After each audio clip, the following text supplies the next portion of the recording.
Agora tem um outro destaque: operação conjunta. Polícia Federal e Receita Federal prenderam um homem por importação ilegal de um fuzil antidrones na Vila de Cava, Nova Iguaçu, no Rio de Janeiro. Esse tipo de armamento, que tem sido usado pelo crime organizado para controlar o espaço aéreo e bloquear drones policiais ou de facções rivais, foi enviado da Ásia e interceptado pelos Correios. A apreensão ocorreu após a Receita alertar a PF sobre a remessa suspeita. O uso, posse e comercialização do fuzil são regulados pela Anatel. O detido, cuja identidade não foi revelada, foi encaminhado ao sistema prisional, aguardando decisão judicial. Luiz Felipe Dávila, ainda bem que interceptaram essa encomenda, mas eu fico pensando, para essa que foi interceptada, quantas não passaram?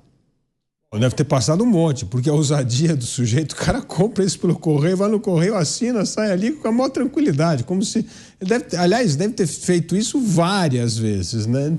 Mas isso mostra, de novo, a questão da inteligência. Você vê que dessa vez funcionou. Então, um alerta o outro, aí pega o sujeito em flagrante e manda ele para a cadeia, onde ele tem que ficar na cadeia. Mas isso mostra como o crime organizado está cada vez se sofisticando mais, não é só com armamento, não é com equipamentos importantes como esses drones, tal, inteligência. Então, assim, vai ficando uma guerra cada vez mais desigual se nós não utilizarmos o poder do Estado, aí sim, para refinar esses mecanismos de inteligência e quebrar as pernas do crime organizado, como a gente está falando aqui pelo lado financeiro, que o Palumbo sempre traz, eu acho que essa é a única forma de realmente subjugar o crime organizado. Então, isso aí são mais uma demonstração da organização do crime organizado para continuar nesta batalha pelos problemas, pelos produtos ilegais, seja tráfico de droga, seja, como você bem mencionou aqui, tráfico de cigarros, tudo. Então, tudo da ilegalidade funciona com esses equipamentos.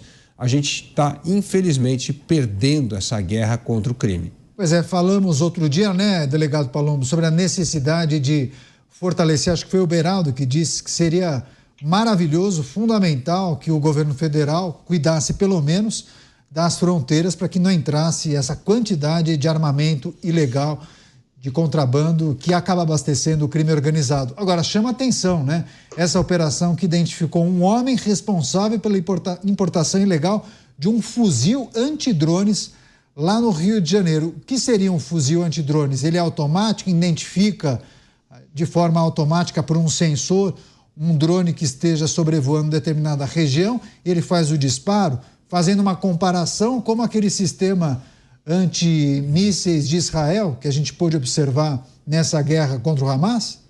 Ele entra na frequência e acaba desviando o trajeto. O crime organizado está cada vez mais organizado. Quanto tempo um aparelho como esse, ou um fuzil como esse, vai demorar para entrar nas forças policiais brasileiras?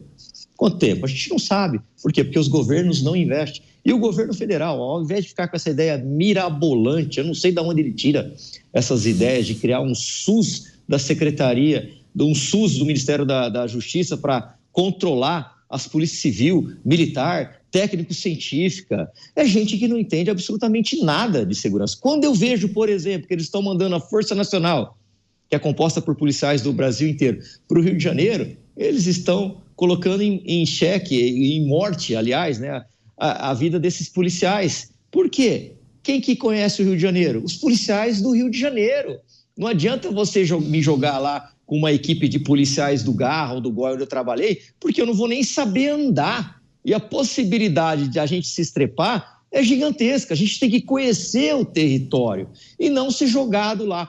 A gente vê uma série de decisões de gente que não entende absolutamente nada de segurança. Quando eu entrei na polícia, lá tinha o GER, Grupo Especial de Resgate, que é a elite da polícia, né? E eu vi aquelas armas de última geração, fuzil, e depois eu descobri, ainda na academia, que essas armas eram compradas pelos próprios policiais. O treinamento, inclusive treinamento no exterior, posso citar um exemplo, o Elcio, que trabalha no GER até hoje, é um dos policiais mais preparados operacionalmente, mas ele gastou dinheiro do bolso.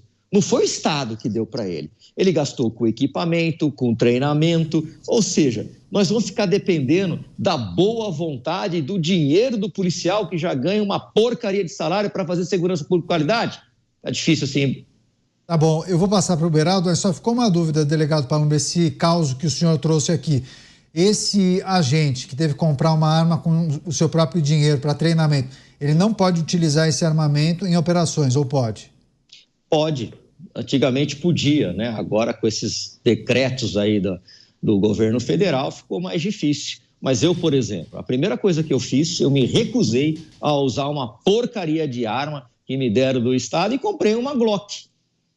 Fiz uma dívida lá de 4 meses, fui pagando mês a mês. E ando com ela até hoje.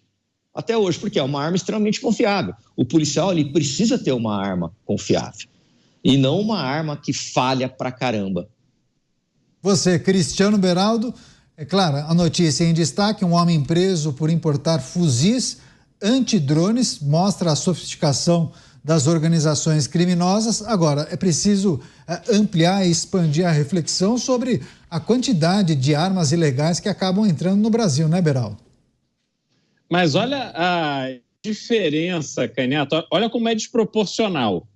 A notícia traz a bandidagem, o crime organizado, importando fuzil antidrone, e o nosso querido e estimado delegado Palumbo dando um testemunho da realidade da nossa polícia, que o policial sequer tem uma arma confiável. Não é que é uma arma maravilhosa, avançada, não, confiável. Nós não superamos ainda a barreira da confiança que o policial precisa ter no seu armamento. Nós já perdemos essa guerra. Não existe isso. A guerra é travada na nossa cabeça.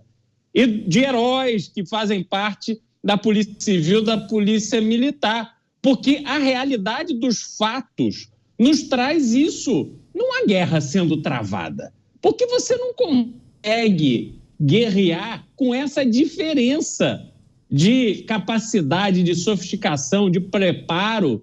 Então, é o cenário que a gente vive, este Brasil ridículo, esse Brasil insano, esse Brasil que nos humilha, esse Brasil que coloca tapete vermelho para marginal e nos dá chicotada, porque nós é que temos que pagar a conta dessa estrutura que trata bandido como se fosse um bebezinho bonitinho. O pobre coitadinho tem que sair 7 vezes por ano para passar 5 dias com a mamãe e com o papai. Sabe? Pelo amor de Deus, eu perco até a vontade de falar, Canhoto. Tá louco. Não tem problema. E a maneira como o Beraldo se exalta no programa repercute também aqui nas redes sociais, no nosso chat, viu, Beraldo? Muitas pessoas compartilhando o mesmo sentimento quando tratamos dessas dificuldades do nosso país. Quer fazer um complemento, Dávila? Quando a gente trata dessa dificuldade enfrentada pelas forças policiais, tem um testemunho importante do delegado Palumbo contando a história de um colega de polícia que, diante da qualidade questionável de um armamento, ele decidiu comprar a sua própria arma para usar, inclusive, nas operações. Não, o testemunhal aqui do delegado Palumbo mostra a falência da polícia em relação ao crime organizado. Imagina só essa pessoa indo buscar no correio um drone com um fuzil para bater e o outro precisa comprar uma arma particular porque não confia na arma da polícia. Bom, só isso já mostra que como a polícia está completamente despreparada para enfrentar o crime organizado. Aí você tem lá unidades especiais que se equipa e tal, mas o grande corpo de policial não está equipado. É isso aí. E o crime organizado, como nós dissemos aqui, está cada vez mais organizado, armado e, portanto, um desafio cada vez maior ele impõe às pessoas de bem, às forças de segurança no país. É isso, programas Pingos nos Is, os assuntos importantes do dia, sempre com análise dos nossos comentaristas para você. Agora, delegado Palumbo, queria pedir por gentileza para a gente fechar esse assunto. Quando a gente escuta essas reflexões de alguns especialistas em segurança pública ou então pessoas ligadas à justiça, integrantes da advocacia, defendendo que o governo federal tenha uma participação mais efetiva, e inclusive alguns que corroboram e aplaudem a iniciativa do governo federal, do Ministério da Justiça e Segurança Pública, de tentar centralizar e criar diretrizes comuns a todas as polícias de todos os estados. Por qual razão o senhor entende que isso não funcionaria? Por conta do tamanho do país e da peculiaridade de cada estado? Naturalmente, as diretrizes que forem aplicadas no Amazonas talvez não deem certo em Santa Catarina, é isso? Exatamente. Infelizmente, as pessoas, né, que acabam ditando essas regras não entendem absolutamente nada de segurança pública. Eu não sei nada de engenharia. Não me cabe a mim decidir como é que eu vou subir uma parede. Eu não entendo nada de medicina. Eu não posso falar para um médico, olha, opera com esse bisturi aqui. Isso é absurdo. Mas o que a gente tem no Brasil aqui é técnico de futebol e especialista de segurança.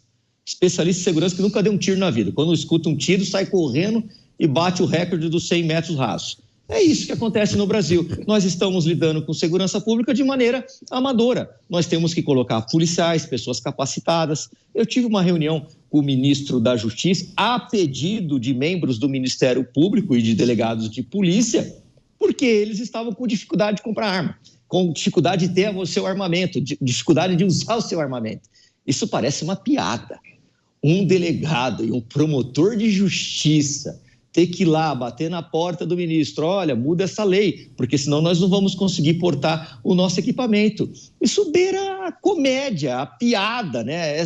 É surreal. E o ápice, né, desse tipo de coisa foi quando eu vi, e aliás, eu revi várias vezes, perguntei para uma amiga desembargadora se era verdade, uma juíza dando o casaquinho para o preso, perguntando se o ar-condicionado está muito gelado e mandando um agente público oferecer um cafezinho na audiência de custódia, como se ele estivesse ali a passeio, como se ele estivesse fazendo uma entrevista de emprego. Tem condição disso aqui dar certo? Claro que não. Até tremeu a câmera do delegado Palumbo depois dessa. Isso aí, delegado, a gente vai seguir daqui a pouco com mais segurança pública.